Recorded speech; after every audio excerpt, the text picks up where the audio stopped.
स्वागत है दोस्तों आप सभी के सबसे प्यारे YouTube चैनल टारगेट टॉपर 95 में। आज की इस वीडियो में हम क्लास 10th के सामाजिक विज्ञान का एक बहुत ही महत्वपूर्ण प्रश्न जिसका नाम है राजनीतिक नेता पृथक निर्वाचिका के सवाल पर क्यों बटे हुए थे।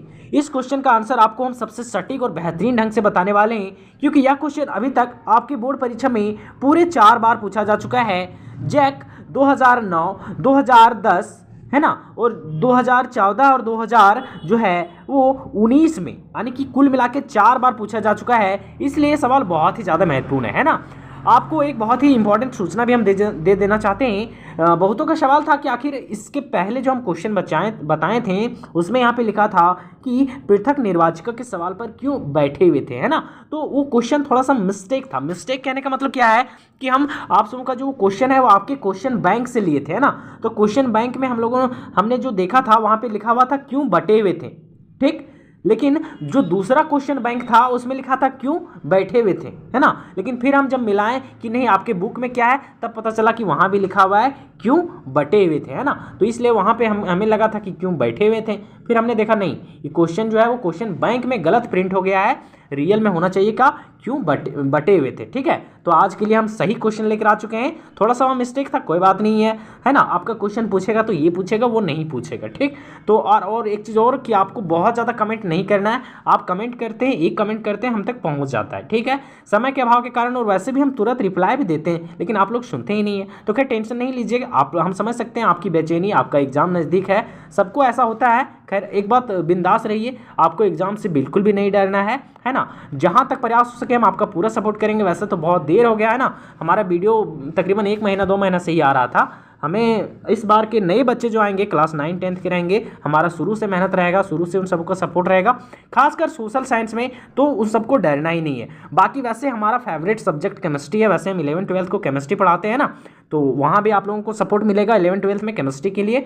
बाकी यदि आप जो आर्ट्स भी लेंगे तो वहाँ भी हम आपको सपोर्ट करेंगे। तो खैर वो अलग की बात है, हम बिना समय गए हम सीधा इसका आंसर बताते हैं। लेकिन उससे पहले आपको बता दें, यदि आपका मान लेते हैं 25 को एग्जाम है ना, तो यदि हमारा वीडियो नहीं अपलोड हो पाता है, हम वीडियो बनाने का समय नहीं मिलता है, तो हम इंपॉर्टेंट क्वेश्चन आपको इसी वीडियो के डिस्क्रिप्शन में टेलीग्राम का लिंक होगा, है ना, आप उसमें जुड़ जाइए। वहाँ पे हम आपको PDF दे देंगे जितना भी क्वेश्चन रहेगा सो और उसके आंसर का, ताकि आप और आसानी से तैयारी कर पाइएगा, है ना बच्चों।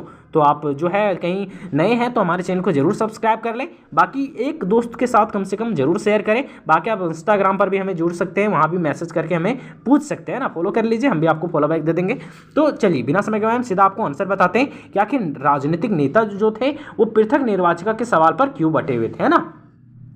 लिखेंगे राजनीतिक नेता पृथक निर्वाचिका के सवाल पर बटे हुए थे क्योंकि, है ना, लिखेंगे क्योंकि यह मुद्दा विभिन्न विचारधाराओं, समुदायों और राजनीतिक दलों के हितों से जुड़ा हुआ था, है ना। इसलिए बते हुए थे क्योंकि विभिन्न समुदाय के जो लोग थे उनके हित के लिए ये था, है ना। इसलिए वो अलग अलग पृथक निर्वाचिका, यानी वो चाहते थे कि अलग अलग वोट हो, हिंदू का अलग हो, मुसलमान का अलग हो, है ना, दलितों का अलग हो। आगे समझ में आ जाएगा आपको। लिखेंगे पृथक निर्वाचिका का अर्थ होता है कि अलग अलग समुदायों के लिए अलग अलग मतदान प्रणाली। कहने का मतलब कि जैसे कि मुस्लिम समुदाय के लिए अलग निर्वाचिका, हिंदू समुदाय के लिए अलग, है ना।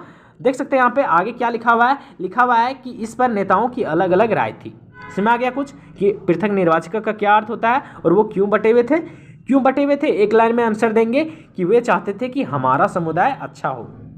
जैसे जो हिंदू वाला चाहते थे कि हमारा कहीं अलग मतदान होगा तो हमारा जितने भी जाति वाला है वो अच्छा रहेगा। मुसलमान लोग चाहते थे, इस्लामिक लोग, कि मुसलमानों का कहीं अलग मतदान होता है तो सभी लोग मतदान करेंगे और वो सभी बहुत ही खुश रहेंगे, है ना। लेकिन हाँ, अब इसके 2 पक्ष थे। कुछ लोग चाहते थे कि नहीं अलग अलग यानी पृथक निर्वाचिका होनी चाहिए। बहुत ऐसे भी लोग थे जो चाहते थे नहीं अलग अलग कहीं मतदान होगा, हिंदू का अलग होगा, मुसलमान का अलग होगा, तो देश में एकता कहाँ बनी रहेगी, ठीक। तो आगे लिखेंगे कि कौन कौन समर्थन करेंगे और कौन कौन इसके समर्थन में नहीं है। तो पहला पॉइंट हम लोग क्या लिखेंगे, समर्थन पक्ष, जिसमें पहला पॉइंट देंगे, लिखेंगे कि मुस्लिम लीग और उसके जो नेता थे, है ना। मुस्लिम लीग आपको पिछले वीडियो में भी बताए थे, मुस्लिम लीग जो है वो मुसलमानों का एक क्या है, कहने का मतलब जो मुसलमानों का सपोर्ट कर रहे हैं उसके एक दल है, एक राजनीतिक दल है ना, जिसे हम लोग राजनीतिक पार्टी बोल सकते हैं। उसी को बोला गया क्या, मुस्लिम लीग, है ना। और जितने भी मुस्लिम लीग के नेता थे वो पृथक निर्वाचिका के पक्ष में थे, है ना। यानी मुसलमान लोग के जो नेता थे, है ना। देखिए जातिवाद कोई भी नहीं समझना है, आप यदि हिंदू होंगे मुस्लिम होंगे, समझना है कि आखिर बात सच्चाई क्या है ना। तो जितने भी मुस्लिम लोग थे और मुस्लिम का जो दल था, यानी मुस्लिम पार्टी को सपोर्ट करने वाली पार्टी थी, वो चाहते थे कि नहीं हमें पृथक निर्वाचन क्षेत्र चाहिए, यानी कि मुसलमान लोगों के लिए अलग वोट होना चाहिए, है ना। चलिए आगे लिखेंगे, क्योंकि वे अपने समुदाय के राजनीतिक प्रतिनिधित्व को सुरक्षित करना चाहते थे, है ना। मुसलमान लोग चाहते थे कि कहीं मुसलमानों का अलग वोट होगा तो हमेशा देखिए, मान लो अलग वोट होगा तो मुसलमान का वोट होगा तो मुसलमान नहीं खड़ा होगा, और मुसलमान लोग ही खड़े होंगे तो उसका शासन होगा, है ना। क्योंकि उसको डर था कि ऐसा नहीं कि आगे आने वाले दिनों में मुसलमान को कोई वोट ही ना दे, है ना। तो इसलिए वो चाहते थे कि अलग निर्वाचन क्षेत्र रहेगा, अलग चुनाव होगा तो हम लोग आराम से रहेंगे। चलिए आगे और लिखेंगे, दूसरा पॉइंट में लिखेंगे कि उनका मानना था, उनका मतलब मुस्लिम लीग का, है ना। मुस्लिम लीग का मानना था कि इससे मुसलमान समाज की चिंताओं को अधिक प्रभावी ढंग से उठाया जा सकेगा। कहने का मतलब देखिए, एक ही जाति का रहेगा। अभी आप लोग देखते होंगे जातिवाद हो जाता है ना, कोई सपोज करते हैं, ऐसे एग्जाम्पल लेते हैं, जैसे कि कोई राजपूत है ना, जैसे ब्राह्मण जिसको हम लोग बोलते हैं, तो कहीं वो भी देखेगा कि नहीं वो भी हमारा नेता भी है हमारे जात का, तो हमारा काम करेगा, है ना। बहुत आप लोग देखेंगे कहीं मान लेते हैं पंडित है ना, पंडित नहीं मान लेते हैं कि यादव है, तो बोल यादव है, चलो चलो भाईचारा ऑन टॉप रहेगा, है कि नहीं, यादव है तो इसका काम हम करेंगे जल्दी, ठीक। तो ऐसा होता है, थोड़ा मोड़ा होता है, ऐसा नहीं कि नहीं होता है। तो इसलिए मुसलमान भी चाहते थे कि मान लो मुसलमान, अभी देखो मान लेते हैं मुसलमान का कोई विधायक है ना, तो अपना पार्टी वाला मतलब अपना जाति वाला का काम थोड़ा अच्छा से करता है, और ये सच्चाई है ना, भले आप लोगों को जैसा भी लगे, है ना।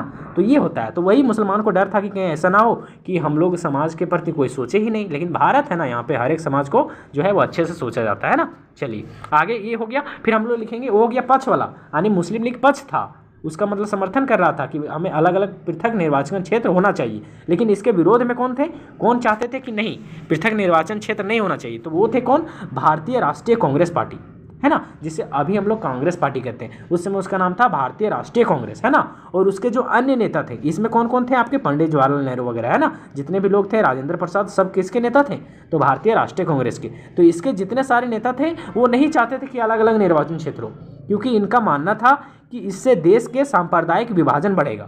सांप्रदायिक विभाजन यानी लोग अलग अलग जाति के रहेंगे और अलग अलग बढ़ जाएंगे, तो सामाजिक एकता कहाँ बनाएगा, समाज में अलग अलग असमानता पैदा हो जाएगा ना, और राष्ट्रीय एकता को नुकसान पहुंचेगा, है ना, यानी राष्ट्रीय एकता क्या होगी, खंडित हो जाएगी। चलिए फिर अगला पॉइंट में हम लोग क्या लिखेंगे, अगला पॉइंट में लिखेंगे कि वे संयुक्त निर्वाचिका, यानी जहां सभी नागरिकों के एक साथ वोट डाले और उसके पश्चात, है ना। कहने का मतलब मुस्लिम लीग चाहता था कि पृथक निर्वाचन हो, लेकिन जो भारतीय राष्ट्रीय कांग्रेस था वो चाहता था कि नहीं सबका वोट एक साथ हो, हिंदू मुस्लिम कोई भी जाति धर्म का हो, सबको एक साथ वोट देने जाए, हाँ अपने इच्छा अनुसार दे, जो जिसको पसंद आए उसको वोट करे, लेकिन अलग अलग वोट वाला क्षेत्र नहीं होना चाहिए, ठीक है। चलिए तीसरा पॉइंट में हम लोग थोड़ा और लिखेंगे, क्यों आखिर ऐसा चाहते थे, तो वहां पे ब्रिटिश सरकार का रवैया देखकर, ब्रिटिश सरकार क्या कर रही थी, तो देख सकते हैं यहाँ पे लिखा हुआ है, ब्रिटिश सरकार ने 1909 में मार्ले मिंटो सुधारों और 1932 में कॉमनवेल्थ अवार्ड में के तहत से उन्होंने क्या किया था कि जो वो उन्होंने प्रस्ताव किया था,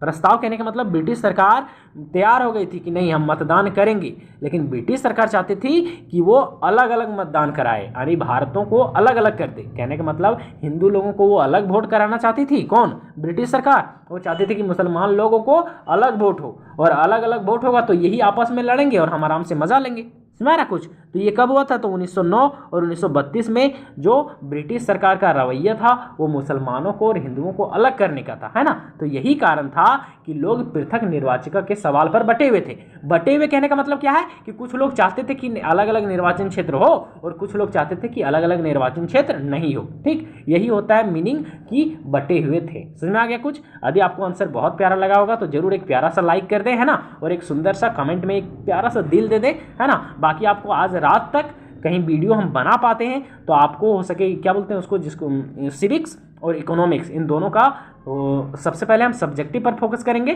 फिर कहीं समय मिलेगा तो आपको ऑब्जेक्टिव भी दे देंगे। वीडियो नहीं बना पाएंगे तो आप टेलीग्राम में जुड़ जाइए, वहाँ आपको PDF मिल जाएगा, ठीक है बच्चों। तो आज के लिए इतना ही, मिलते हैं नई वीडियो में।